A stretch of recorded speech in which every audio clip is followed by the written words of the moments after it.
student, welcome to my channel. This is Kanchan Kukreti, your reasoning faculty.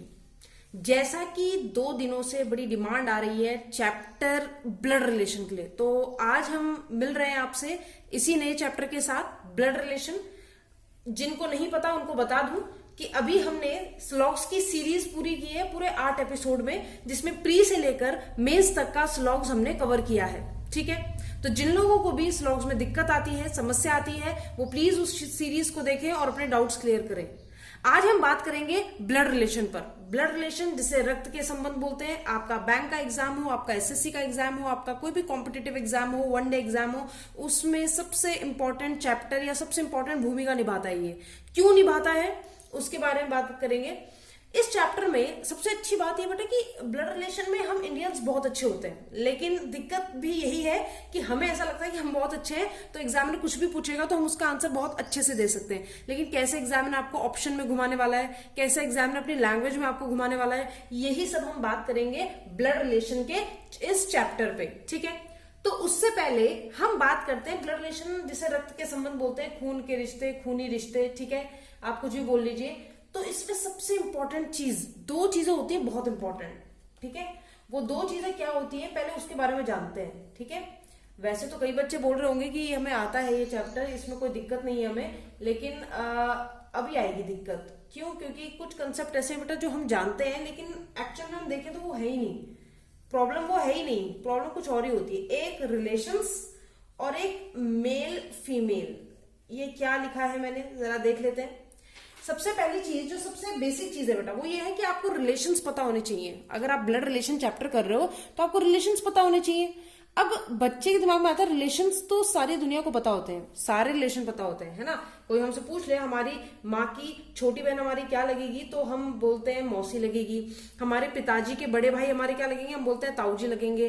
लेकिन बेटा काश कि एग्जामिनर इतना ही पूछता और इतना ही एग्जाम में आता। एग्जामिनर जो सिंपल बातें होंगी, जो सिंपल रिलेशन होंगे, उन्हें बोलने का तरीका चेंज कर देगा, इनडायरेक्टली बोलेगा और आपको सब पूरा जैसे पजल करते हैं एक तरह से, जैसे सिटिंग अरेंजमेंट करते हैं, बिल्कुल वैसे ही है ये। और ब्लड रिलेशन पजल और सिटिंग अरेंजमेंट में भी आता है। बैंक का सबसे इंपॉर्टेंट टॉपिक है ये, पजल और सिटिंग अरेंजमेंट, और सबसे स्कोरिंग भी है। ठीक है, तो उसमें भी ब्लड रिलेशन आता है। लेकिन जब तक ब्लड रिलेशन नहीं समझोगे बेटा, तब तक सिटिंग अरेंजमेंट और पजल में इसको सेट नहीं कर पाओगे। ठीक है, तो आज हम बात कर रहे हैं ब्लड रिलेशन की। तो सबसे पहले हम बात करते हैं रिलेशंस की। क्या आपको सारे रिलेशन पता है? दिमाग लगाओ, क्या आपको सारे रिलेशन पता होते हैं? अगर आपको सारे रिलेशन पता है तो ये बताओ कि अगर मैं आपसे कहूं कि मैंने लिखा एक वर्ड आंट या मैंने एक वर्ड लिखा अंकल, इसका मीनिंग क्या होता है बेटा? हिंदी में, इंग्लिश में, जैसा आप बताना चाहें। एक वर्ड है आंट, इंग्लिश में ये है अंकल। ये आंट और अंकल इस दुनिया के सबसे जनरली यूज होने वाले वर्ड्स में से हैं। ठीक है, लेकिन अगर मैं बोलूं आंट और अंकल का मतलब क्या होता है, तो कई बच्चे कहते हैं मैम आंट या आंटी तो हम किसी को भी बोल देते हैं, है ना, जिसको हम जानते हैं। जैसे मान लो हमारे पेरेंट्स के एज के जो लोग हैं, जैसे मेरे दोस्त की मम्मी है तो मैं उन्हें आंट बोलती हूँ, या मेरे दोस्त के फादर है तो मैं उन्हें अंकल बोलती हूँ। लेकिन अगर मैं आपसे कहूँ कि आप आज तक सब गलती बोलते आ रहे थे, तो है ना, तो यानी कि ऐसी चीज समझनी है। ये आंट जो लिखा हुआ है बेटा, ये आंट ब्लड रिलेशन में चाची, मामी, मौसी, ठीक है, और बुआ, ताई जी, एक्सेट्रा एक्सेट्रा, उनके लिए यूज होता है। अंकल जो होता है, अंकल उसी तरीके से जैसे चाचा, मामा, मौसा, फूफा, है ना, ताऊजी, एक्सेट्रा के लिए यूज होता है। यानी कि अंकल और आंट ये दोनों वर्ड यूज होते हैं इनके लिए। और ये जो लोग होते हैं बेटा, ये हमसे कहीं ना कहीं किससे संबंधित होते हैं? ब्लड से। ये ऐसे नहीं बन जाते कि रास्ते चलते बन गए, है ना। ये हमारे पेरेंट्स के द्वारा, या हमारे पेरेंट्स या हमारे दादा दादी, या इनका जो ब्लड रिलेशन चल रहा है, इनका जो फैमिली ट्री चल रहा है, उससे हमारे से रिलेटेड होते हैं ये। अब बात आती है कि अच्छा मैम अंकल आंट आएगा तो हमें ये मानना है। हाँ बिल्कुल मानना है, लेकिन कुछ बच्चे कहते हैं कि फिर आंट लिख दिया तो मामी बनाए या चाची बनाए या बुआ बनाए या मौसी बनाए, क्या बनाए? अंकल लिख दिया तो चाचा बनाए या मामा बनाए, मौसा बनाए, फूफा बनाए। उसके बारे में बात करेंगे कि कैसे हम पता लगाते हैं। कभी कभी इन्फॉर्मेशन दी होती है, हम उसी इन्फॉर्मेशन से पता लगाते हैं। कभी कभी नहीं दी होती तो हमें तब भी पता लगाना होता है कि कैसे सब सेट होगा, क्योंकि जब तक ये सब चीजें पता नहीं चलेंगी आप फैमिली ट्री ढंग से ड्रॉ नहीं कर सकते। ठीक है बेटा, अच्छा उसके बाद रिलेशन सिर्फ इतने ही नहीं है, रिलेशन भी बहुत सारे हैं, ठीक है, उस पर भी बात करेंगे। जैसे अगर मैं रिलेशन पे बात करूं तो एक रिलेशन होता है बेटा जिसमें लिखा होता है फादर या मदर। ये रिलेशन ऐसे रिलेशन होते हैं इनके कोई सब्स्टिट्यूट नहीं होते। फादर का मतलब पिता ही होता है और मदर का मतलब माँ ही होता है, और ये एक ही होंगे, ध्यान रखना। ऐसे नहीं कि आप स्टेप मदर स्टेप फादर ला रहे हैं आप, ठीक है। तो आप यहाँ पे सौतेले माँ बाप की बात नहीं करेंगे, यहाँ पर पेरेंट्स एक ही होंगे, किसी की भी एक ही फादर एक ही मदर होंगी, ठीक है। और स्टेप मदर स्टेप फादर इसकी बात नहीं होती ब्लड रिलेशन में, एक चीज का ध्यान रखना। तो फादर का मतलब पिता, मदर का मतलब माँ, ब्रदर का मतलब भाई, सिस्टर का मतलब बहन। ये तो बेसिक चीज है, हमें पता है ना, कोई भी हमसे पूछ ले हमें पता है। तो दिक्कत आती कौन से रिलेशन में वो भी बता देते हैं। दिक्कत की अगर बात करें तो एक रिलेशन होता है बेटा जिसका नाम है ब्रदर इन लॉ, एक होता है सिस्टर इन लॉ। ये आपने वर्ड कहीं ना कहीं सुने होंगे, है ना। ब्रदर इन लॉ की अगर हम बात करें, हिंदी वाले परेशान ना हो, हिंदी में भी ऐसा ही लिखा आएगा बेटा, ब्रदर इन लॉ। इसीलिए मैं हिंदी में भी बता रही हूँ और अंग्रेजी में भी बता रही हूँ। तो ऐसे brother in law, sister in law, father को भी ऐसे लिखेंगे, मदर को, इनको बस हिंदी में लिख देंगे, बाकी कोई वो नहीं होगा चेंज। इसलिए आपको इंग्लिश और हिंदी दोनों में आना चाहिए, ठीक है। तो ब्रदर इन लॉ की अगर हम बात करें तो ब्रदर इन लॉ जनरली लोग कहते हैं जो साला होता है, यानी कि पत्नी का भाई होता है जो, उसको हम ब्रदर इन लॉ कहते हैं, बिल्कुल। तो देवर, देवर किसको कहते हैं? देवर को भी तो इंग्लिश में ब्रदर इन लॉ कहते हैं। जेठ, जेठ को भी तो ब्रदर इन लॉ कहते हैं। जीजा, जीजा को भी ब्रदर इन लॉ कहते हैं। यानी वर्ड एक लेकिन मीनिंग बहुत सारे, वर्ड एक मीनिंग बहुत सारे। और यही सबसे बड़ी समस्या है कि भाई ब्रदर इन लॉ आएगा तो हम कहाँ जाएंगे, कैसे करेंगे, सबके बारे में बताएंगे, बस वीडियो देखते रहिए। सिस्टर की अगर हम बात करें तो सिस्टर इन लॉ की, तो सिस्टर इन लॉ में वैसे ही साली, भाभी, भाभी को भी हम इंग्लिश में सिस्टर इन लॉ कहते हैं। उसी तरीके से बेटा आपका आता है दूसरा देवरानी, देवर की जो वाइफ होती है, जेठानी, है ना, जेठानी हो गई, देवरानी हो गई। ये जो रिलेशन होते हैं, भाभी हो गई, ननद, है ना, आप ननद यहाँ पे जोड़ सकते हो, ननद, ये भी क्या होती है, सिस्टर इन लॉ होती है। यानी कि वर्ड एक मीनिंग बहुत सारे, है ना। उसी तरीके से एक रिलेशन होता है फादर इन लॉ और मदर इन लॉ का, ये तो सारी दुनिया जानती है ना। फादर इन लॉ और mother in law, mother in law. तो father in law, mother in law किसको बोलते हैं? इनको बोलते हैं ससुर, ससुर, और इनको बोलते हैं सास, है ना। लड़के के लिए उसकी पत्नी के माता पिता और लड़की के लिए उसके पति के माता पिता, वो क्या कहलाते हैं? सास और ससुर। समझ में आ गई बात? इतनी बात समझ में आ गई। ये बहुत बेसिक चीज है, काफी बच्चों को पता होगी, काफी बच्चे ऐसे सोच रहे होंगे कि मैम ये क्यों करा रही है। तो बेटा जब तक ये नहीं आएगा तब तक फैमिली ट्री नहीं बना सकते, ठीक है। और जब तक फैमिली ट्री नहीं बनाओगे तो आंसर क्या नहीं दे सकते, बिल्कुल भी, ठीक है। तो पहली चीज हमने सीखी कुछ रिलेशंस के बारे में। अब बात करते हैं कुछ ऐसे रिलेशन जो शायद कईयों ने सुने हो और कईयों ने नहीं, ठीक है। कुछ ऐसे रिलेशन जिनके बारे में आपको शायद पता हो या नहीं। अगर पेन डाउन कर लिया है या स्क्रीनशॉट ले लिया है तो हम इसे रब कर देते हैं, ठीक है। चलिए अब कुछ रिलेशन ऐसे जिनके बारे में हमें पता होना चाहिए या जो अजीब से लगते हैं सुनने में कि यार हमने तो कभी नहीं सुने लेकिन होते हैं। जैसे एक रिलेशन होता है नेफ्यू, एक वर्ड होता है नेफ्यू। हिंदी वाले देख ले सही लिख रही हूँ कि नहीं लिख रही हूँ, हिंदी में थोड़ा है गड़बड़, ठीक है। और नीस और स्पाउस, ठीक है, और सिबलिंग्स, ये कुछ वर्ड हैं।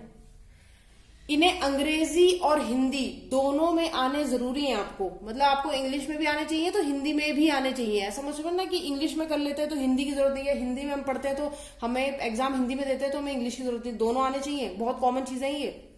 तो नेफ्यू, नेफ्यू बोलते हैं बेटा भांजा या भतीजा। भांजा या भतीजा यानी जितने भी लड़के वीडियो देख रहे हैं वो सब लड़के की बात कर रही हूं मैं, ठीक है। वो सब किसी ना किसी के भांजे या भतीजे होंगे, है ना। अपनी मौसी अपने मामा के लिए भांजे, है ना। उसी तरीके से अपने चाचा ताऊ बुआ के लिए भतीजे, है ना। तो लड़कों के लिए होता है भांजा भतीजा, भांजा हो चाहे भतीजा हो, उसको नेफ्यू बोला जाता है अंग्रेजी में। नीस बोला जाता है लड़कियों के लिए, यानी कि भांजी या भतीजी। अगर जेंडर आपका क्या होगा, भांजी या भतीजी। अगर जेंडर आपका लड़की वाला होगा तो जैसे मैं एक लड़की हूं तो मैं किसी ना किसी की भांजी या किसी ना किसी की भतीजी हूं। स्पाउस का मीनिंग समझना, स्पाउस का मीनिंग होता है बेटा life partner. Life partner, life partner मतलब पति भी हो सकता है, पत्नी भी हो सकती है। अब जैसे मान लो मैंने कहा कि एक लड़की है, वो कह रही मेरे स्पाउस का नाम, यानी वो अपने पति का नाम बोल रही है, या एक लड़का है वो अपने स्पाउस का नाम बोल रहा है, तो वो अपनी पत्नी का नाम बोल रहा है। तो लड़के के लिए पत्नी और लड़की के लिए पति, तो वो क्या होते हैं, life partner. And it should be a married couple. याद रखना बेटा, मैरिड कपल की बात हो रही है, ठीक है। कि जब मम्मी पापा, जैसे हमारे मम्मी पापा हैं, तो मेरे पापा की स्पाउस मेरी मम्मी है और मेरी मम्मी के लिए स्पाउस मेरे पापा है, मैरिड कपल है। सिबलिंग्स की बात करें अगर, सिबलिंग्स बोलते हैं बेटा भाई बहन को, लेकिन कैसे भाई बहन, सगे, सगे भाई बहन। मैंने सगे क्यों लगाया आगे, क्योंकि बेटा एक और वर्ड होता है कजन, आपने सुना होगा कजन। कजन का मतलब भी भाई बहन होते हैं, लेकिन वो कैसे, ममेरे, चचेरे, मौसेरे, ठीक है, भाई बहन, लेकिन कैसे, सगे नहीं होते। ये क्या होते हैं, मामा के बच्चे हो गए, या ताई के बच्चे हो गए, ताऊ जी के बच्चे हो गए, चाचा के बच्चे हो गए, ये सब भाई बहन तो होते हैं, लेकिन कैसे, कजन्स होते हैं, इन्हें कजन बोला जाता है। कजन ना लड़का होता है ना लड़की, दोनों के लिए यूज होता है। ऐसा नहीं कि कजन है तो लड़के के लिए यूज होगा या लड़की के लिए यूज होगा, दोनों के लिए यूज होता है। अब जैसे मान लो मैंने कहा कल मेरे घर में मेरे कुछ कजन्स आए थे, तो वो लड़के भी हो सकते हैं, लड़कियां भी हो सकती हैं, तो उसके लिए सिर्फ एक वर्ड यूज होता है कजन्स। समझ में आई बात, आ गई बात समझ में सबको, ठीक है। अगर इतना समझ में आ गया है तो आगे बढ़ते हैं, अगर ये बात समझ में आ गई है तो आगे बढ़ते हैं, ठीक है। अब बात करते हैं कुछ इंपॉर्टेंट चीजों की, जैसे मैंने आपको बताया था कि जब ये आंट अंकल आता है और बच्चे कहते हैं कि मैम हमें कैसे पता चलेगा कि मामा की बात हो रही है, मामी की बात हो रही है, चाचा की बात हो रही है, चाची की बात हो रही है, तो उस पर भी कुछ बात कर लेते हैं। सबसे पहले मुझे ये बताओ कि एक वर्ड होता है ग्रैंड फादर, ग्रैंड फादर, और एक वर्ड होता है ग्रैंड मदर। सभी को पता होगा इसका मीनिंग, है ना। दादाजी हो चाहे नाना जी हो, उनको हम ग्रैंड फादर बोलते हैं, चाहे दादाजी हो चाहे नाना जी हो, ग्रैंड फादर ही बोलते हैं। ग्रैंड मदर की बात करें तो नानी हो चाहे दादी हो, यानी पापा की मम्मी हो चाहे मम्मी की मम्मी हो, उन्हें हम नानी या दादी को भी क्या बोलते हैं, ग्रैंड मदर। अब क्वेश्चन ये उठता है मैम कि ये ग्रैंड फादर ग्रैंड मदर कैसे हम पता लगाएंगे। तो एक वर्ड होता है बेटा, एक वर्ड होता है, एक होता है मैटरनल और एक वर्ड होता है पैटर्नल। मैटरनल एम से स्टार्ट हो रहा है, मम्मी की तरफ से जो रिलेशन होते हैं मैटरनल लगा देते हैं उनके आगे। उसी से पापा की तरफ से जो रिलेशन होते हैं उनके आगे क्या लगाते थे, पैटर्नल। हर जगह नहीं लगेगा, हर जगह नहीं बोल रही हूं, जहां पर जरूरत होगी। जैसे अगर मैंने कहा मेरे ग्रैंड फादर ने कल मुझे एक टॉफी दी, तो आप ये तो पता है कि मैम के दादा या नाना ने दी, लेकिन क्लियर नहीं है। लेकिन अगर स्टेटमेंट बदल दूं और मैं बोलूं कि मेरे मैटरनल ग्रैंड फादर ने कल मुझे एक टॉफी दी, तो मैटरनल ग्रैंड फादर मतलब मम्मी के, तो मम्मी की तरफ से ग्रैंड फादर कौन होता है, तो मम्मी की तरफ से दादा का रिलेशन नहीं होता, मम्मी की तरफ से नाना का रिलेशन होता है, यानी मम्मी के फादर। मम्मी के फादर क्या कराएंगे बेटा, नाना जी। उसी तरह से मैंने कहा मेरे पैटर्नल अंकल, मान लो मैंने कहा मेरे पैटर्नल अंकल, पैटर्नल पापा की तरफ से होते हैं, पैतृक, ये मातृक होते हैं, पैतृक होते हैं, ठीक है। तो मैंने कहा मेरे पैटर्नल अंकल, तो पैटर्नल अंकल की अगर हम बात करें, अगर मैं लिख दूं यहां पर पैटर्नल अंकल, अंकल का मतलब हमें पता है चाचा, मामा, ताऊ, मौसा, फूफा, है ना।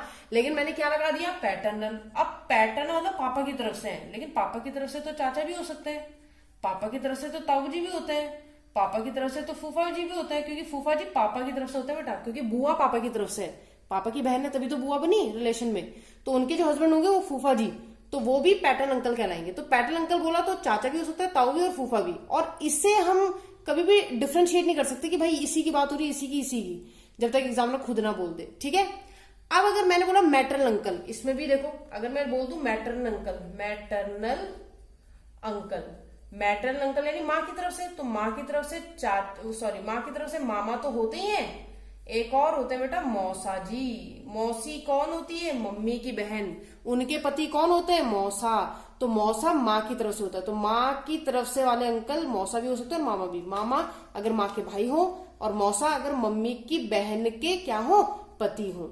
इतनी बात समझ में आ गई सभी को। एक और वर्ड होता है grand child, grand child, grand child मतलब, ग्रैंड का मतलब तो समझ गए, 3 जनरेशन का गैप, 2 जनरेशन, तीसरी जनरेशन की बात हो रही है। चाइल्ड मतलब संतान, ठीक है।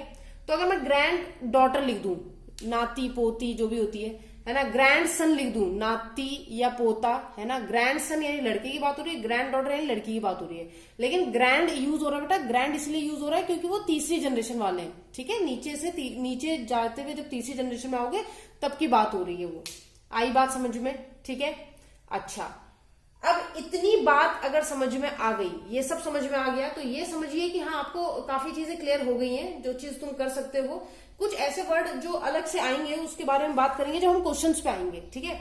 तो अभी तो हम जाने क्या, रिलेशंस। अभी हमने सिर्फ क्या जाना कि रिलेशंस कौन कौन से होते हैं, क्या क्या रिलेशन होते हैं, किस किस के बारे में पता होना चाहिए, कब मैटर्न लगाते हैं, कब पैटर्न लगाते हैं, तो कहाँ कहाँ लगता है, कहाँ कहाँ ये यूजफुल हो सकता है। एग्जामिनर भी जब क्वेश्चन देता है और ज्यादा कॉम्प्लिकेटेड बनाना होता है तो वो नहीं बताता कि मैटर्नल पैटर्न है ना, तो बच्चों की बहुत सारी पॉसिबिलिटीज आती है कि भाई ये भी हो सकता है, वो भी हो सकता है ना।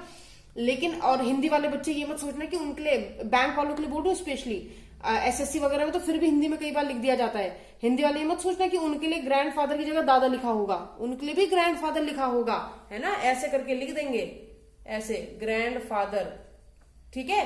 फिर ढूंढते रहो कौन सा है ना। तो तब दिमाग कैसे लगाना है उसके ऊपर भी बात करेंगे। अब हम बात हैं अपने सेकंड पॉइंट पर कि ये मेल फीमेल का क्या ध्यान रखना है ना। रिलेशन का तो पता चल गया भाई, रिलेशंस आने चाहिए, जब तक रिलेशन नहीं आएंगे तब तक कुछ काम नहीं चल पाएगा।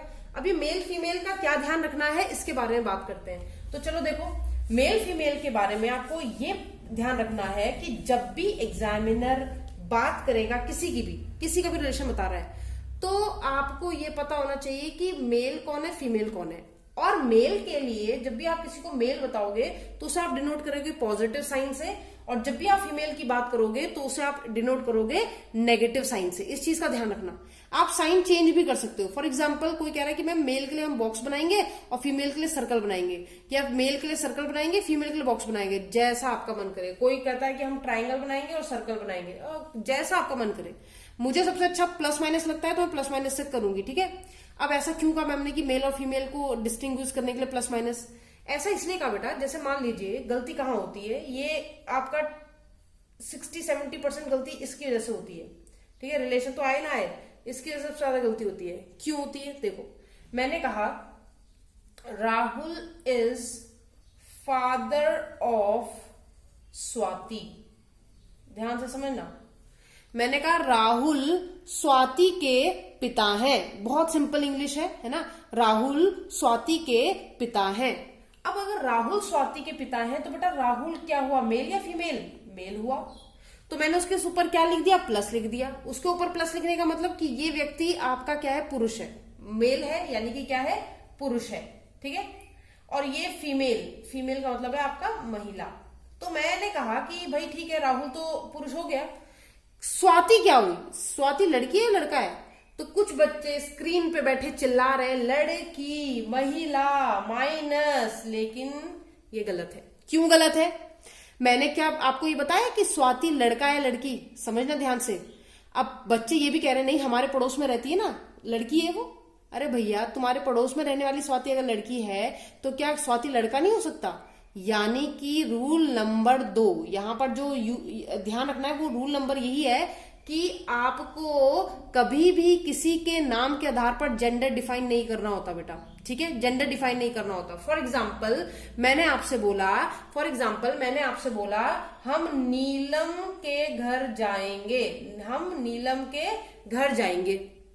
अब नीलम लड़की है क्या? ये श्योरिटी है? कुछ लोग कहेंगे हाँ, क्योंकि हमारे पड़ोस वाली भी नीलम लड़की है। लेकिन मान लो किसी ने अपने बेटे का नाम रखा है नीलम, लड़के का नाम भी तो हो सकता है नीलम, नहीं हो सकता? बिल्कुल हो सकता है। तो आप जब तक एग्जामिनर खुद ना बता दे कि ये जो नाम दिया हुआ है ये लड़का भी हो सकता है और लड़की भी हो सकता है, जब तक एग्जामिनर खुद ना बोल दे। अब यहाँ पे राहुल का क्यों पता चला? क्योंकि राहुल के लिए बोला हुआ था बेटा कि वो फादर है, तो फादर वो पिता वो तभी बन सकता है जब वो क्या रहा हो, एक पुरुष रहा हो। तो इसलिए मुझे क्लियर हुआ। लेकिन जो दूसरे वाला बंदा है या बंदी है उसका मुझे जेंडर नहीं पता। तो आप ये नहीं कि स्वाति को लड़की बना दो अपनी मर्जी से, जब तक एग्जामिनर ना बोले। और ये सबसे बड़ा रूल है, ठीक है। जो लोग पढ़ चुके हैं मुझसे वो जानते हैं कि मैम कैसे ऑप्शन के साथ खेलती है। मतलब मैं नहीं खेलती, एग्जामिनर आपके ऑप्शन के साथ खेलता है और आप गड़बड़ करके आते हो। एसएससी वाले ध्यान से सुनिएगा, उनके यहाँ भी यही गड़बड़ होती है। उनके पास 4 ऑप्शन होते हैं, उसमें भी एग्जामिनर खेल लेता है। अब जैसे मान लो मैं आपको यही क्वेश्चन देती, मैं कहती राहुल स्वाति के पिता हैं, ये क्वेश्चन दे देती, ठीक है। राहुल स्वाति के पिता हैं और आपसे पूछती ये बताइए स्वाति राहुल की क्या है, और 4 ऑप्शन देती। ठीक है, ध्यान से देखना एसएससी वाले। मैं कहती राहुल स्वाति के पिता है, और अब मैं क्वेश्चन पूछती ये बताइए कि स्वाति का संबंध राहुल से क्या है। एक में मैं बोलती पुत्री यानी डॉटर, मान लो एक ऑप्शन मेरा ये होता पुत्री यानी कि डॉटर, एक ऑप्शन मेरा होता पुत्र यानी कि सन, है ना, सन को बोलते हैं पुत्र। एक रिलेशन मेरा होता CND यानी ज्ञात नहीं कर सकते, और एक ऑप्शन मेरा होता पिता। तो आप बताइए क्या टिक लगाते, क्या टिक लगाते आप हैं? एक होता पुत्री, एक होता पुत्र, एक होता ज्ञात नहीं कर सकते। CND का मतलब होता है बेटा कैन नॉट बी डिटरमाइंड यानी कि ज्ञात नहीं किया जा सकता, और एक है पिता यानी फादर। तो मैं बता रही हूं कि स्वाति का रिलेशन राहुल से पूछा है। कुछ बच्चे कह रहे हैं पिता, अरे भैया वो तो राहुल स्वाति का पिता है। मैंने कहा स्वाति का रिलेशन राहुल से क्या है, यानी स्वाति राहुल की क्या लगती है या क्या लगता है। तो पुत्र और पुत्री दोनों ऑप्शन में है। तो जो लोग कह रहे हैं पुत्री, तो बेटा आपको ये कैसे पता लगे कि स्वाति लड़की है। जो कह रहे हैं पुत्र, तो आपको ये कैसे पता लगे कि लड़का ही है जब एग्जाम में मेंशन नहीं किया। तो यानी इस ऑप्शन, इन ऑप्शंस के हिसाब से आप आंसर क्या टिक करते बेटा, CND। आप टिक करते CND, can not be determined, ज्ञात नहीं किया जा सकता। क्यों? क्योंकि स्वाति लड़का है कि लड़की ये हमारे को क्वेश्चन में मेंशन नहीं है। लेकिन अब एग्जामिनर मान लो ऑप्शन ही चेंज कर देता और वो लिखता पुत्री, फिर लिखता सास यानी कि मदर इन लॉ, एक ऑप्शन में लिखता आपका मदर यानी माता। तो बताइए तब क्या टिक करते? ऑब्वियसली तब हमारे पास एक ही ऑप्शन होता पुत्री का। ठीक है, क्योंकि सास तो हो ही नहीं सकती बेटा, मतलब ही नहीं बनता। मदर मां भी नहीं हो सकती, मतलब ही नहीं बनता, क्योंकि राहुल पिता है तो वो तो नीचे वाली जनरेशन में होगी। पिता भी नहीं बन सकते क्योंकि राहुल स्वाति का क्या है ये नहीं पूछा, स्वाति राहुल की कैसे रिलेटेड है वो पूछा है। तो आंसर एक ही ऑप्शन है पुत्री। तब ये नहीं कहोगे कि मैम अब आपने कैसे बोल दिया कि वो लड़की है, अब आपने कैसे मान लिया कि वो पुत्री है। मैंने नहीं माना, एग्जामिनर के ऑप्शन के हिसाब से कोई तो टिक लगाना है तो मैं ये टिक लगाऊंगी। और ये यूनिवर्सल है कि मतलब बच्चों को, हर बच्चे को ये नंबर मिलेगा फिर तो। ठीक है, समझ में आ रही है बात? पक्का? चलो, अगर इतनी बात समझ में आ गई कि एक तो रिलेशंस का पता होना चाहिए, एक मेल फीमेल का पता होना चाहिए, मेल फीमेल को पॉजिटिव नेगेटिव से डिनोट करेंगे, बाकी कोई आपका यहाँ पे कोई और जेंडर नहीं होगा। ठीक है, ये चीज समझ में आ गई। तो अब बात करते हैं फैमिली ट्री की। फैमिली ट्री समझने के बाद क्वेश्चंस अगले एपिसोड से शुरू करेंगे, लेकिन फैमिली ट्री जरूर समझ लेते हैं। अभी फैमिली ट्री क्या होता है? फैमिली ट्री मतलब परिवार का चित्र। जो भी क्वेश्चन आता है बेटा आपके ब्लड रिलेशन में, उसमें आपको एक परिवार का चित्र पता होना जरूरी है, क्योंकि किसको किस जनरेशन में रखना है दी गई इंफॉर्मेशन के हिसाब से वो आपको बताता है आपका फैमिली ट्री। मान लीजिए, चलो एक मेरी फैमिली का ट्री बनाते हैं हम। ठीक है, ये माइनस क्यों लगाया? क्योंकि ये मैम है, ये कंचन मैम है। माइनस इसलिए क्योंकि फीमेल है। मैंने कहा मेरे पेरेंट्स, मेरे माता पिता कौन सी जनरेशन में होंगे? तो अगर मेरे माता पिता की बात की जाए तो मेरे माता पिता एक जनरेशन ऊपर होंगे मुझसे। एक जनरेशन ऊपर होंगे कि नहीं होंगे? बिल्कुल होंगे। क्यों होंगे? क्योंकि भाई पहले दुनिया में वो आए थे, उसके बाद मेरी जनरेशन है। पहले पेरेंट्स की जनरेशन थी, उसके बाद अब मेरी जनरेशन चल रही है। तो पेरेंट्स हैं ये, यानी मान लो ये पिताजी है मेरे और ये मेरी माता जी है, तो इनके बीच में मैं डबल साइन लगाऊंगी। क्यों? कभी भी किसी भी मैरिड कपल को, कभी भी किसी भी विवाहित जोड़े को हम डबल लाइन से शो करते हैं, यानी पैरेलल लाइन से शो किया जाता है, सिंगल लाइन से नहीं। समझना चीज को, जनरेशन एक ही है लेकिन डबल लाइन से मैंने शो कर दिया, क्योंकि ये आपस में क्या है, पति पत्नी है। अब मैंने कहा मेरा बड़ा भाई, मैं कहूं, मैं आऊं, मेरा बड़ा भाई है, तो दिमाग में आता है कि बड़ा है तो पहले आया होगा दुनिया में। हाँ बिल्कुल, अगर मुझसे मेरा बड़ा भाई है, वो चाहे वो 4 साल बड़ा हो, चाहे 10 साल बड़ा हो, चाहे वो 50 साल, ज्यादा हो गया 50 साल है ना, तो मतलब वो मुझसे कितना भी 3 साल 8 साल कितना भी बड़ा हो, तो बड़ा तो है, मुझसे पहले ही आया होगा दुनिया में। पर क्या बेटा ऐसा है कि वो इस जनरेशन में आ गया होगा? हो ही नहीं सकता। यहाँ पे कौन है? मेरे पेरेंट्स, और मेरे भाई के भी मेरे पेरेंट्स ही तो लगेंगे, माँ बाप ही तो लगेंगे। तो मेरा बड़ा भाई वो मेरी ही जनरेशन में माना जाएगा। प्लस क्यों लगाया? क्योंकि लड़का है, भाई है इसलिए लड़का है। ठीक है, और मेरी जनरेशन में है इसलिए सेम, एरो का मतलब होता है सेम जनरेशन में। ठीक है, तो भाई बहन हमेशा सेम जनरेशन में माने जाते हैं, भले ही उनके बीच का एज गैप कितना भी हो। अब मान लो मैं थी 25 साल की और मेरे भैया थे 30 साल के, ठीक है, मान लिया, तो भी जनरेशन सेम रहेगी। भैया को उठा के मम्मी पापा के साथ मत बैठा देना, ठीक है, गड़बड़ हो जाएगी बहुत ज्यादा। ठीक, अब मैंने कहा मेरा छोटा भाई, मान लो हमारा एक और छोटा भाई है, तो हम तीनों भाई बहन ही है इसका मतलब। और एक छोटा भाई है मेरा, और उसकी एज मान लो, मैं आपसे कहती हूँ कि उसकी एज है 21 वर्ष, ठीक है। तो भाई है तो प्लस 21 वर्ष, तो जनरेशन सेम रहेगी, ठीक है। यानी इससे एक बात पता चली कि एज मैटर नहीं करती यहाँ पे। मान लो मेरे पिताजी की एज है 56 साल, मान लो मेरी मम्मी की एज है 52 साल, फॉर एग्जाम्पल कि मेरे पापा की एज है 56 साल और मेरी जो माता जी है उनकी एज क्या है 52 साल। अब जरा देखना, अब ये बताओ कि अगर मैं शादी करती हूँ, मेरी शादी होती है, ठीक है, मैंने शादी करी, तो ये डबल लाइन, क्योंकि मैरिड कपल की बात हो रही है। मैंने शादी ऑब्वियसली एक लड़के से की, ये लो लड़के से कर ली, ठीक है। हमारी संतान हुई, हमारी अगर संतान होगी तो नीचे जनरेशन में आएगी या ऊपर में आएगी? नीचे ही आएगी। ये लो हमारी 2 संतानें हुई, एक लड़का एक लड़की, हो गई संतानें, ठीक है। ये रहे हमारे संतानें, यहाँ पे दिख नहीं रहा है तो यहाँ पे देख लो, ठीक है, हो गए 2 संतानें। अब जरा मुझे बताओ, अगर मैं कहूं मेरे दादा दादी या मेरे नाना नानी, ये मैं हूं, मेरे दादा दादी इस जनरेशन में तो नहीं होंगे क्योंकि इसमें तो मेरे पेरेंट्स हैं, और मेरे दादा दादी हो चाहे नाना नानी हो, वो मेरे मम्मी पापा से ऊपर वाली जनरेशन में होंगे, मेरे माँ बापों के माँ बाप है। तो चाहे मैं अपने नाना नानी की बात कर रही हूँ, चाहे मैं अपने दादा दादी की बात कर रही हूँ, वो हमेशा ऊपर की जनरेशन में होंगे, ठीक है। यानी अगर मैं मेरा और मेरे दादा दादी का जनरेशन गैप देखा जाए तो इनसे एक जनरेशन का गैप और फिर इनसे एक जनरेशन का गैप, तो टोटल 2 जनरेशन का गैप आ रहा है। मैं तीसरी जनरेशन की लड़की हूं, यानी कि दादा दादी, उसके बाद पहली जनरेशन उनकी, फिर उसके बाद मम्मी पापा की दूसरी जनरेशन, उसके बाद तीसरी जनरेशन मेरी, और फिर मुझसे नीचे चौथी जनरेशन। तो ऐसे जनरेशन वाइज आप फैमिली ट्री बनाएंगे। अब एक चीज समझना, मान लो कि जिससे मैंने शादी करी, ये जो बंदा है जिससे मैंने शादी करी, इसकी एज है 58 वर्ष, मान लो। अरे भाई नहीं कर सकते क्या? 58 साल के इंसान से शादी कर ली मैंने, सब करते हैं, कर ली मैंने भी, है ना। ये 25 साल की मैं और मैंने 58 साल के एक व्यक्ति से शादी कर ली। अब बेटा ये बताओ कि ये आदमी इसी जनरेशन में है कि ऊपर वाली जनरेशन में है, ये बताओ, है ना। बताओ जरा कौन सी जनरेशन में मैं इस आदमी को रोकूं, क्योंकि देखो मेरे पिताजी ऊपर वाली जनरेशन में और वो 56 साल के हैं, मेरी माता जी 52 साल की है, और ये जिससे मेरी शादी हुई है ना, बच्चे भी हो गए 2, वो आदमी 58 साल का है। तो भाई ऐसा तो है नहीं कि मैं इस आदमी को उठा के यहां रख दूं, ऐसा तो है नहीं। क्यों?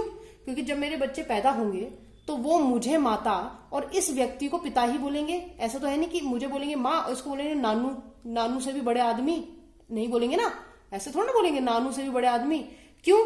क्योंकि बेटा ये ब्लड रिलेशन है, ब्लड रिलेशन में एज मैटर नहीं करती, age is just a number, बार बार बोलती हूँ, ठीक है, अभी भी बोल रही हूँ, एज यहाँ पर कोई मायने नहीं रखता, एज कितनी भी हो। आप देखते होंगे कई बार ऐसा रिलेशन निकलता है कि छोटा सा बच्चा होता है और वो आपका दादा लग रहा होता है, पता नहीं कोई से रिलेशन से, मम्मी बताती है कि ये उनके भाई के बेटे के, ये अलाना फलाना, है ना। तो ध्यान रखना, अगर जब हम घर जाएंगे मतलब मैं और मेरे पति, तो ऑब्वियसली रिश्ता ये कहता है कि ये ही मेरे मम्मी पापा के पैर छुएंगे। ऐसा नहीं कि मेरे मम्मी पापा की एज कम है तो ये उनके पैर छूने लग जाएंगे, है ना। तो ध्यान रखना बेटा, छूने तो इन्हीं को पड़ेंगे, ठीक है, क्योंकि रिलेशन ऐसा कहता है। मेरे बच्चे हैं, मेरे बच्चे अगर मुझे मम्मी बोल रहे हैं, इनको फादर बोलेंगे, ठीक है। इनका जनरेशन हमेशा एक ही का माना जाएगा, 2 का नहीं माना जाएगा। ऐसा नहीं कि आप इस आदमी को यहाँ रख दो और कहो कि 2 जनरेशन का गैप है, नहीं, ठीक है। तो ये होता है फैमिली ट्री, ठीक है। ये बहुत मोटी मोटी बातें बता दी मैंने आपको फैमिली ट्री के बारे में। अब जैसे मतलब मेरे पापा की, मेरी मम्मी की बहन होती, मेरे मम्मी की बहन, तो ये लो सिंगल, उसमें ये मेरी मम्मी की बहन, मेरे पापा के भाई, तो ये लो मेरे पापा के भाई, ठीक है। तो इस तरीके से हमारे ये मैटरनल वाले हो रहे हैं और ये पैटर्नल रिलेशन हो रहे हैं, ये पापा की तरफ से और ये मम्मी की तरफ से। आई बात समझ में सभी को? चलो, अगर सभी को ये बात समझ में आ गई है तो आज का एपिसोड हम यही खत्म करते हैं। और आज के एपिसोड में हमने आपको सिर्फ बेसिक्स बताए हैं और ये बेसिक बहुत इंपॉर्टेंट है। अगर जिसकी ये क्लास छूट गई तो समझो आगे उसको कुछ समझ में नहीं आने वाला, क्योंकि आगे हम मौत का कुआं खेलने वाले हैं। क्या खेलने वाले हैं?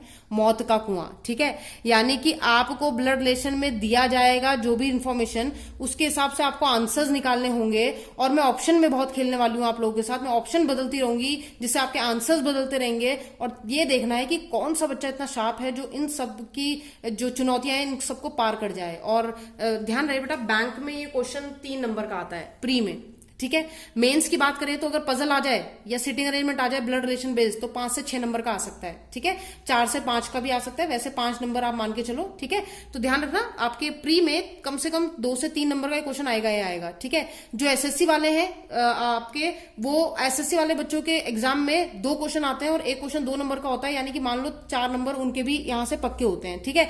तो हम बात करेंगे कि इनके कितने टाइप्स होते हैं, कैसे क्वेश्चन होते हैं। ये बेसिक्स था आज के लिए, इतना ही रखेंगे और वादा करते हैं आपको नए अगले एपिसोड में मिलेंगे ब्लड रिलेशन की सीरीज के साथ और करेंगे ढेर सारे क्वेश्चन। तब तक के लिए सेफ रहिए, अच्छे रहिए और पढ़ते रहिए blood relation with Kanchan Kukreti. Thank you.